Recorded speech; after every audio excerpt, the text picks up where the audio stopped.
हाँ तो बच्चों, अब ये आज का पार्ट 4 आता हुआ पी ब्लॉक का। हमारा ऑक्सीजन डेरिवेटिव चल रहा है। थोड़ा साउंड की दिक्कत फिर हुई तो एक I have to reshoot again. तो 17 ग्रुप जो आज आने वाला था उसका वीडियो फिर मैं कल सुबह लाइव कराऊंगा। 16 वाले का जो मतलब यहाँ तक SO2 तक का करवा के फिर एक लास्ट जो वीडियो लेक्चर रहेगा पी ब्लॉक का वो फिर कल सुबह लाइव करा दूंगा। और कल शाम से D&F का आएगा। तो यहाँ देखो, सल्फर डाइऑक्साइड के बारे में हम लोग बात कर रहे थे। तो सल्फर डाइऑक्साइड कैसे बनता है बेटा, देखो ध्यान से। सल्फर, अगर सल्फर को देखो ऑक्सीजन के साथ रिएक्ट कराओगे तो ऑब्वियस सी बात है SO2 बनेगा। लेकिन सल्फर को नहीं पता कि मुझे SO2 पे रुकना है, तो वो SO3 तक भी चला जाएगा। तो ध्यान रखिए कि लिटिल अराउंड 6 to 8% आपको यहाँ पर सल्फर ट्राइऑक्साइड भी मिलेगी। In the laboratory, it is readily generated by treating a sulfite with dilute sulfuric acid। वो तो होना ही है। अब सल्फाइड के साथ आपने डाल दिया H प्लस का, तो भैया H2O बाहर और SO2 अंदर। कैसे भला? अरे सर दिख रहा है ना, SO3 2 माइनस है गुरु। यानी अगर हम ध्यान से सोचें तो सल्फर ने यहाँ पर दो ऑक्सीजन जिनके ऊपर नेगेटिव चार्ज था उनके साथ जो है बात कर रहा है। तो उसमें से एक ले गया हाइड्रोजन, तो H2O बाहर। अब फिर जो दूसरा वो नेगेटिव था वो रेजोनेटिंग स्ट्रक्चर बना लेगा SO2 के साथ, क्योंकि SO2 के अंदर एक बड़ी मजेदार बात है। इसके स्ट्रक्चर को अगर गौर से देखें तो SO2 का जो है वो रेजोनेंस स्ट्रक्चर है। देखो इस तरीके का। तो इस तरीके का जो स्ट्रक्चर होता है रेजोनेटिंग स्ट्रक्चर होता है, तो इनकी जो बॉन्ड लेंथ होती है वो नियर अबाउट इक्वल हो जाती है। रेजोनेंस के अंदर तो पता ही है, बताया भी था मैंने कैक्यूल और दीवार के स्ट्रक्चर। तो मेरे बच्चों अब एक चीज जरा ध्यान से देखो। तो ये यहाँ पर SO3 2 minus 2H plus H2 और SO2 बनता हुआ, तो सल्फर डाइऑक्साइड के लिए यहाँ पर हम बात करेंगे।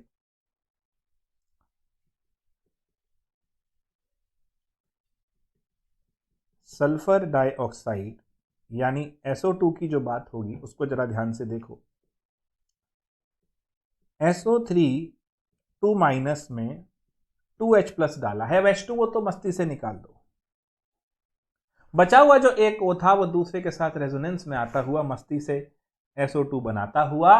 ये रिएक्शन लेबोरेटरी प्रिपरेशन है। क्या है भैया? ये लेबोरेटरी प्रिपरेशन। ध्यान से नोट कर ले इसको। फिर देखो, रोस्टिंग ऑफ सल्फाइड ओर का बाई प्रोडक्ट है, मेटलर्जी में समझाया था। मिलता हुआ, कोई दिक्कत तो नहीं। The gas after drawing is liquefied under pressure and stored in steel cylinder. किसमें स्टोर की जाती है बेटा? Steel cylinder. अब जरा सोच के बताना क्यों। खैर ये तो आंसर आपको अभी तक बता ही चुका हूं, बट फिर भी। Sulphur dioxide is a colourless gas with pungent smell and highly soluble in water. It liquefies at room temperature. भाई तभी तो अगर देखें तो थोड़ा लिक्विड फॉर्म में रहता है under a pressure of 2 atmosphere and boils at this. Pressure देखें 180 एम नहीं है, 2 एटमॉस्फेयर। प्रेशर बढ़ा रहे हो, डबल कर दिया है। अब देखो, इसको जब पानी में डाला तो H2SO3 ऑलरेडी एक्सप्लेन क्यों होता है ये। नॉन मेटेलिक ऑक्साइड पानी में डालने पर एसिड बनाते हैं, कितनी बार डिस्कस कर लिया है ना। It react with readily sodium hydroxide के साथ भी कर रहा है जी। देखें जरा मस्ती से Na2SO3 बनाता हुआ, रिएक्शन नोट होती हुई, कोई दिक्कत तो नहीं है ना।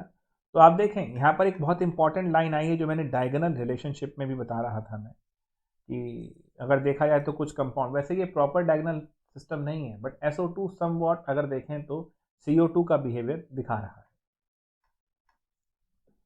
ठीक है, सबसे इंपॉर्टेंट इसमें ये वाला लाइन है बेटा, कॉन्टेक्ट प्रोसेस। अभी बताने वाले हैं कॉन्टेक्ट प्रोसेस आपको हम।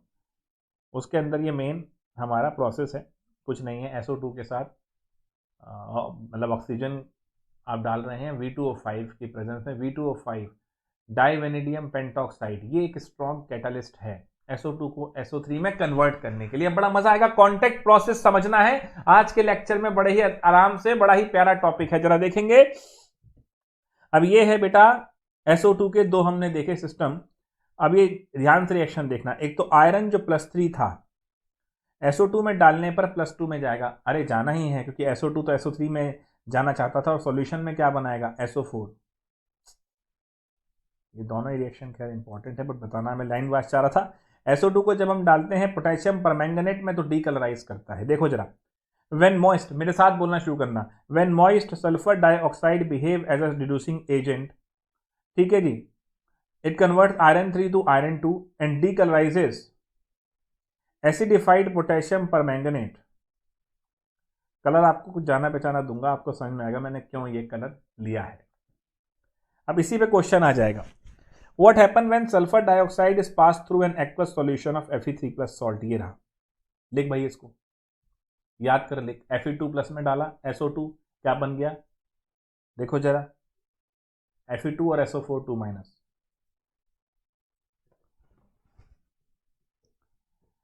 भाई वैसे भी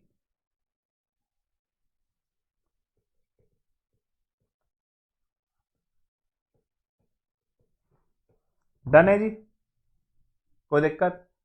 एक्वस सॉल्यूशन नहीं लिखा था तो खैर पानी लिख देना, तभी ये था, नहीं तो अगर एयर में होता तो फिर SO3 ही बनाता। और नीचे क्या है, डीकलराइजेस एसिडिफाइड पोटेशियम परमैंगनेट सॉल्यूशन। इसका मतलब क्या है, ये इसका टेस्ट हो गया। SO2 का टेस्ट चाहिए, इसके साथ कराओ। Comment on the nature of 2SO bond formed in SO2, are the two unequal, yes because of resonance. Answer लिख देना, yes because of resonance. How is presence of SO2 detected, SO2 can decolourises acidified potassium permanganate solution, ठीक है, तो ये decolourise कर देगा इसलिए। Okay, तो ये तीनों होते हुए 1-2 तक। ऑक्सो एसिड ऑफ सल्फर, बच्चों मैंने आपसे कहा था ऑक्सो एसिड क्यों कहते हैं, क्योंकि ऑक्सीजन की वजह से ये एसिडिक होते हैं। अब ध्यान से देखो, सल्फ्यूरस H2SO3, नाइट्रस में भी समझाया था, H2SO3 सल्फ्यूरस एसिड, ध्यान दो अस, बिकॉज यहां पर कितनी हो रही है इसकी, सल्फर की +4। मेरे साथ फिर एक बार बोलो, अगर लोअर ऑक्सीडेशन स्टेट में है तो अस, अगर हायर में है तो इक। लोअर में है तो अस, हायर में है तो इक। ये हायर में है, कैसे देख लो बेटा, 2 यहां से प्लस मिलेंगे, 2 यहां से प्लस मिलेंगे, 1 तो +6 हो गया। परऑक्सो डाइसल्फ्यूरिक, दोनों के OH में से बीच में से H2O निकाल के बनाया है परऑक्सो डाइसल्फ्यूरिक। ऑक्सो परऑक्सो क्यों बोला, ये परऑक्साइड लिंकेज है, क्लियर है। पायरोसल्फ्यूरिक, अब देखो बेटा ध्यान से, यहां पर अगर देखें तो HH निकला था, यहां पर पूरा H2O हमने बाहर करवा दिया है। ये बड़े गौर से देखना, इसमें और इसमें क्या फर्क दिख रहा है आपको, स्ट्रक्चर बनाएंगे मालूम भी पड़ेगा। इसमें SOS बॉन्ड है, इसमें SOOS बॉन्ड है। तो परऑक्सो में ऑक्सीजन का ऐसा आ रहा है, 2H निकल रहे हैं, पायरो में हीट कर दिया, पानी निकल गया, ये बन गया। याद है ऑर्गेनिक के अंदर हमने अनहाइड्रस बनाया था, कार्बोक्सिलिक एसिड का अनहाइड्रस, अनहाइड्रिक, है ना। मतलब देखो, जब आप ये बात करते हैं कि अनहाइड हीट कर रहे हैं और आप H2O निकाल रहे हैं, ये चीज ध्यान रखिएगा, डेरिवेटिव था ना कार्बोक्सिलिक का, एसिड अनहाइड्रेस। अब सल्फ्यूरिक एसिड जरा बताते हैं, एक तरह तसल्ली से याद कर लो, इसे ही बोलते हैं कांटेक्ट प्रोसेस। सब बढ़िया चल रहा है, हाँ।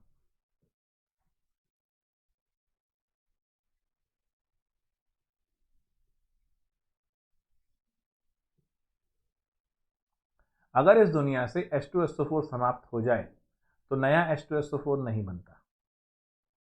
अगर इस दुनिया से H2SO4 समाप्त हो जाए तो नया नहीं बनेगा। ऐसा कैसे कह रहे हो सर, हम तो बना लेंगे।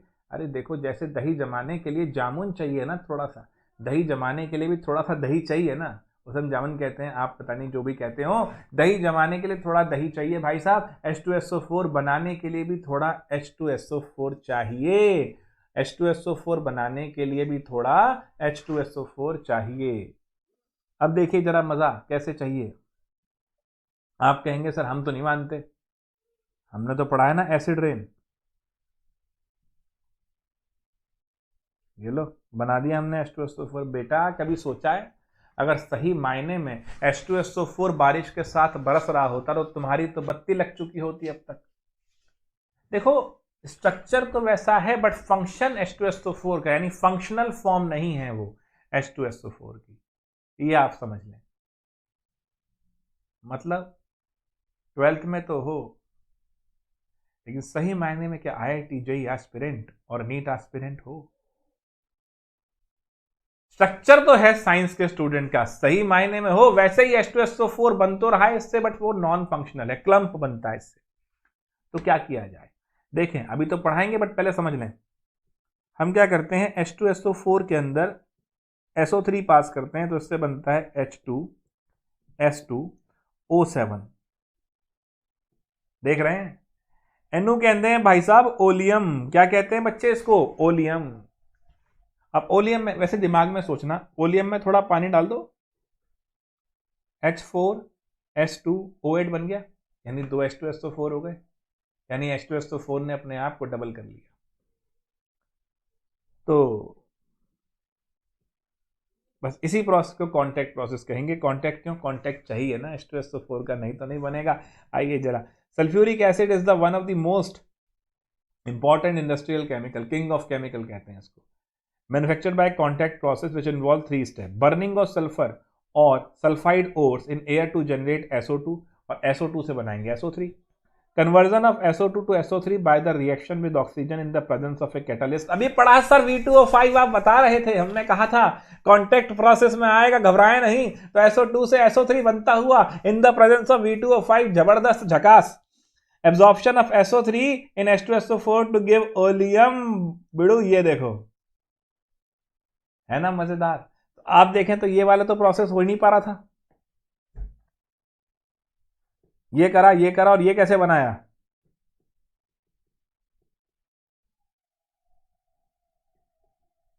तो कैटलिस्ट कौन सा यूज करोगे? V2O5। आनंद बिल्कुल। हाँ, फ्लो डायग्राम दे रखा है बेटा। SO2 produce is purified by removing dust and other impurities such as arsenic compound, जो SO2 बनाया है। The key step in the manufacturing of H2SO4 is the catalytic oxidation of SO2। ये key step है, मजेदार तरीके से। The reaction is exothermic, reversible and the forward reaction leads to a decrease in volume, है ना जी? Exothermic है, reversible तो होनी है, forward reaction leads to decrease in volume. सोचो क्यों? हमारा 3 मोल गैस से 2 मोल गैस बन रहे हैं, एंट्रोपी कम हो रही है ज्यादा। अब आप बताओगे भाई, हम तो बता चुके हैं, लिंगम में बहुत समझाया है। Therefore, low temperature and high pressure are the favorable condition। अरे वैसे एक्सो है ना, तो टेम्परेचर तो लो करो, और रिएक्शन खुद हीट छोड़ रही है, तुम भी टेम्परेचर बढ़ाओगे तो क्या रिएक्शन के लिए फेवरेबल होगा? नहीं समझे? एक्सोथर्मिक रिएक्शन जो होती है वो खुद ही हीट छोड़ रही होती है, उसमें अगर टेम्परेचर बढ़ाओगे तो वो तो उसके लिए अनफेवरेबल कंडीशन है, बैकवर्ड लाएगा। तो टेम्परेचर लो रखिए, प्रेशर हाई, जो 3 से 2 पे जा रहा है, हाई क्राउडेड से, मतलब मोर क्राउडेड से लेस क्राउडेड, ली शैटेलियर प्रिंसिपल। ठीक है जी। फ्लो डायग्राम देखिए भाई साहब, ली शैटेलियर समझ में आ गया? फ्लो डायग्राम देखो, यही मैंने लिखा था, ये लाइन बहुत इंपॉर्टेंट है भाई, ओलियम वाली, याद कर ले भाई, एनसीईआरटी की है ये।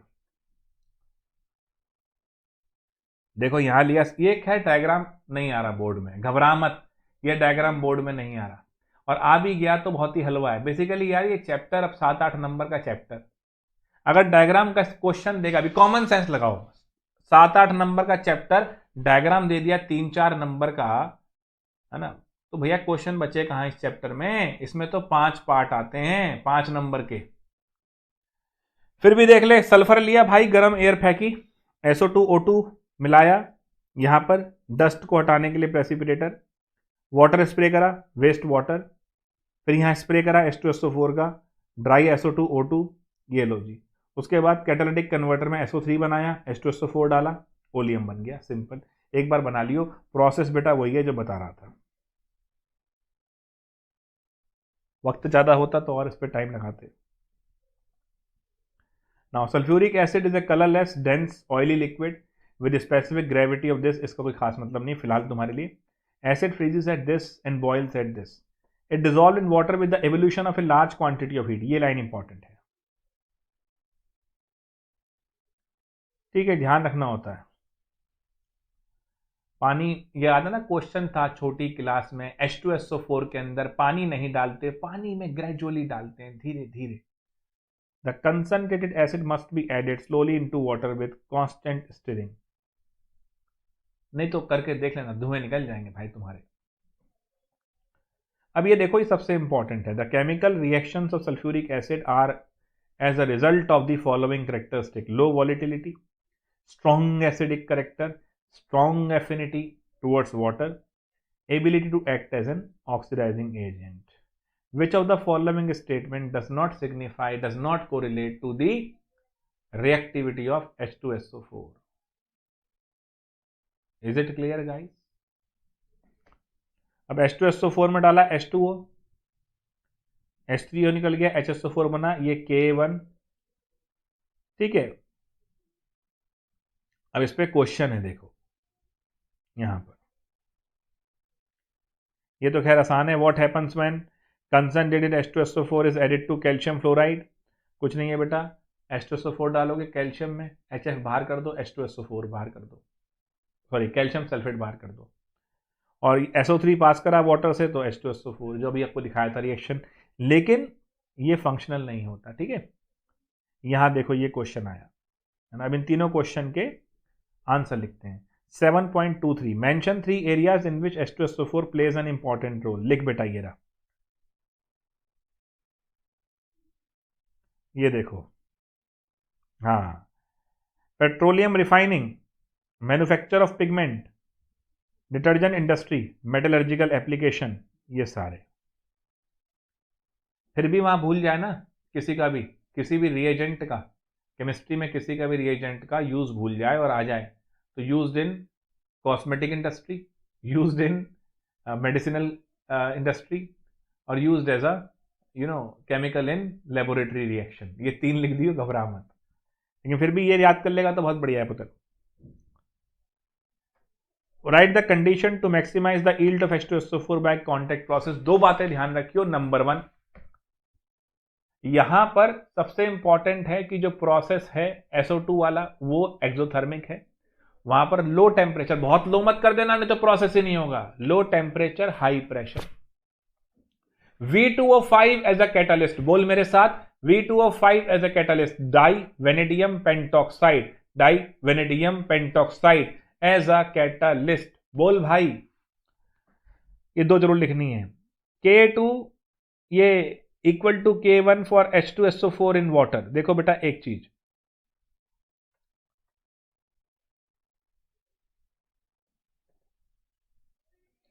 यहां पर थोड़ा क्वेश्चन गलत प्रिंट हो गया एनसीईआरटी में।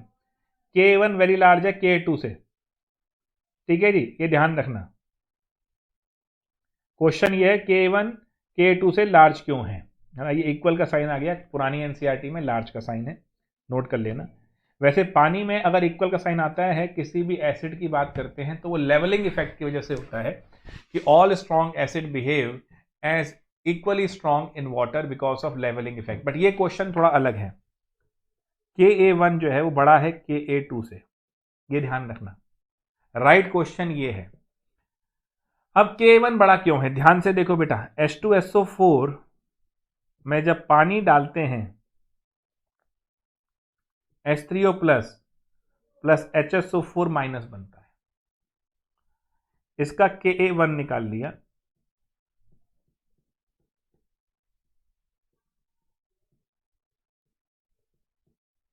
डन है मेरे भाई। अब दूसरा जो निकलना है HSO4 minus plus H2O H3O plus SO4 minus. अब देख बेटा यहां पर निकालेगा Ka2,